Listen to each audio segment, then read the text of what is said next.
Hi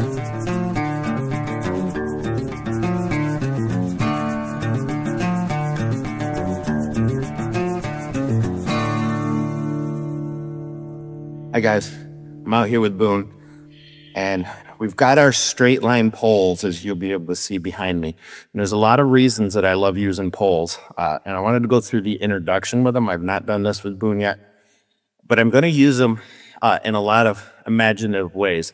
Okay, we're going to cross over them. We're going to work and use them to help us teach them how to turn, how to navigate through with our neck reining and all of the different aspects. Okay, that's the fun thing with training horses. You can just use your imagination to come up with different things. There's lots of different things you can do with them and different ways you can teach a horse the same lessons that you just think of different ways than somebody else. Okay, so I'm going to come down around here, and the goal with Boon is I want to teach him to learn how to navigate through this. See, there's a trip. There's another trip. Obviously, he's been a little bit there. So now he's starting to figure this out. Okay. So you notice I'm giving him all the rein that he might need here. Whoa. Last one to roll back. I'm giving him all the rein that he needs to put his head down to see where he needs to put his feet. I'm not trying to keep him from stepping on the poles. In fact, one of my biggest theories is, whoa, roll back. The best way you can teach a horse not to trip is to let him trip. Okay? So as he goes through this, and this is why we put the boots on his feet, so it's protecting his pasturing bones and things. Whoa. Back up. Throw him back. Now I'm asking him to pay attention to his feet. Okay? Now, please don't get caught on the distance of the poles. But you could make them narrower. You can make them wider. In fact, I would even vary the distance between the poles. Okay? Don't get caught on the things that don't really matter that much. Okay? In fact, if you keep them all the exact same distance each time, I tend to find that horses just kind of coast and then they lose track of what the focus on the job. Okay? So this is the poles just walking over. As he gets better at it, we certainly can trot over them. And then eventually we could even lope the poles, okay? But now I want to show you this next exercise and how I'm going to use them to turn, okay? I'm working on the neck reining portion of this, okay? All right, now what you have is a whole bunch of different places that you can hear in your horse, okay? Almost like they're lanes. Now, I'm going to skip one, come right back to this lane, okay? Now, I'm going to do a series of left turns right now because I want him to really focus on what we're doing, okay? I'm going to come through. Now, I'm going to turn really sharp, come right back through the next one, okay? Asking him to move over. I'm going to skip one, come back to the... Okay? Maybe I'll skip two now. It doesn't really matter.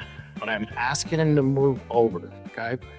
Well, I'm asking him to move over. So really what I'm trying to teach this horse is to stay between either one of 2 points of contact. I need him to either stay between my hands, okay, or the reins, if you will. But I also need him to stay between my feet, okay? So as you're looking at this, if I wanted this horse to go left, my left leg will open up. That gives him somewhere to go. But my right leg closes, that says move away, okay? So it's move away from this side pressure into the open door, okay? So I'll show you that, what I'm talking about here. Okay, so I'm gonna turn the left, no rein, that was all leg, okay? So as you see it, I'm gonna ask you no rein, I'm gonna ask him to turn left. Now we're gonna go right, okay? As I start this, you notice I did a bunch of turns the same direction, okay?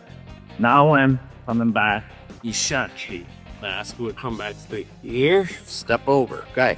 Now, here's the common mistake we can make. I honestly didn't know that or didn't really anticipate that it turned out well, so I probably used more pressure than I needed to, which caused them to over-rotate, okay? And this is when you're figuring this out with your horse. These are all things that's going. That one, he just ignored my leg. Got it? And that's okay. This is, I mean, we don't want him to do that, but this is all part of the learning process. It's just, they're figuring this out and we're getting on the same page. This is why I prefer exercises like this to just turning 100 times in the flat work in our arena without anything to focus on. Okay, so now we're gonna vary it. You've been turning right, then a turn left. We'll come back, turn right again. I wanna come back left, up in the center. I had to use my leg a little bit more and open up the planet. All right, now you can vary it, right? Keep it interesting. This is a horse that's really bright. He needs to be stimulated. He needs to be challenged, okay? Now we could stop, we could roll back, or we could come through and engage all together. Okay? I'm really asking this horse, I'm really starting to get him to try to ride one-handed, okay? And this is one of the things you should know. I'm gonna skip one, and I'm gonna come back here, okay? I'm gonna turn back to the next one again. Shoulders over. Get two. I'm back through. Okay? Well, now this is I call them the parallel poles.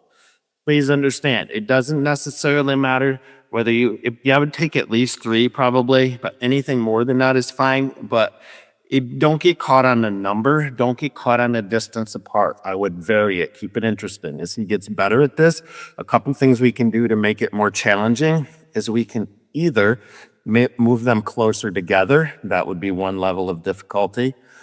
And we would start doing this at a trot. That would certainly make the difficulty much more increased. Okay. And you can vary the width at both the walk and the trot if it starts to become really pretty easy for you, okay? So these are the parallel poles. I hope this helps you. Follow along as we continue on with this and watch Boon get better as he learns the ins and outs and the nuances of this, okay? I'm Reinbold. Thanks for watching. We'll see you down the trail.